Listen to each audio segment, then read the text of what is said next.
77 Corvette, got the jack under the door. Guess what? It's time to change the pins. So that's what we're going to do today. Well, it's come time that the pins need to be replaced in the doors. Can't get it out because it's hitting against the door. Bottom one needs changed too. It'll be easy to do. So what I think I'm going to do is pull this panel off, pop the bolts out, and pop the bolts out back here as well for the inside, and see if I could slide that hinge out of there without removing the bottom hinge. Anyway, I'm going to give it a shot and see what happens. But it may move far enough so that I can actually slide that pin out and put the new stuff in. Okay, got the two bolts out. I'll pull the cover off here.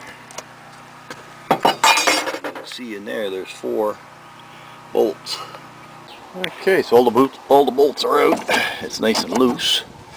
Might actually even be able to pull it forward and just tap that out of there.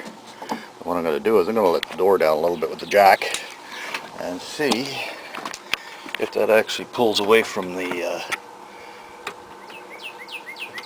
jam a little bit, just enough to maybe work at it. And it looks like that's what it's going to do. So I might be able to work at that where it is, or just pop it out. Let the jack down a little more maybe. Might give me enough space. See what happens. Maybe not, but anyway, show you some more after. So I managed to get the door tied up, secured, and I popped the pin out from the bottom with a punch hammer. And now I got the vice grips attached to it, so I'm just going to tap that up out of there. And I should be able to slide the door back. There we go.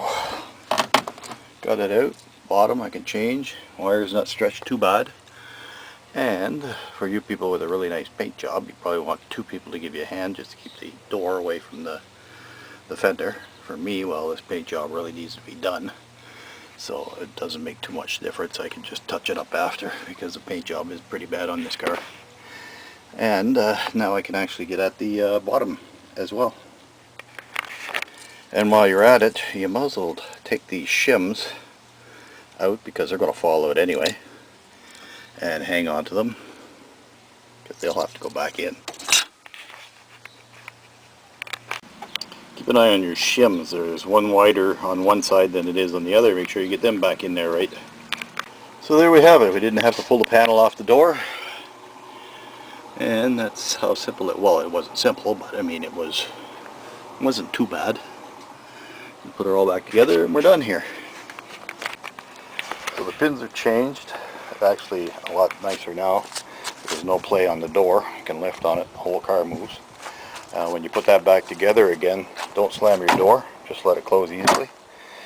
And if it closes like that, it means you're pretty much where it should be. I had to adjust this a few times.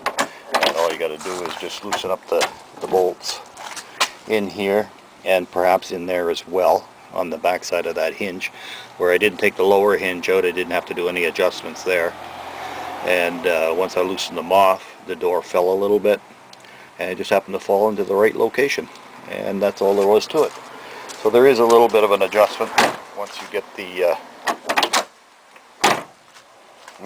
pins back in again. Close a little better now.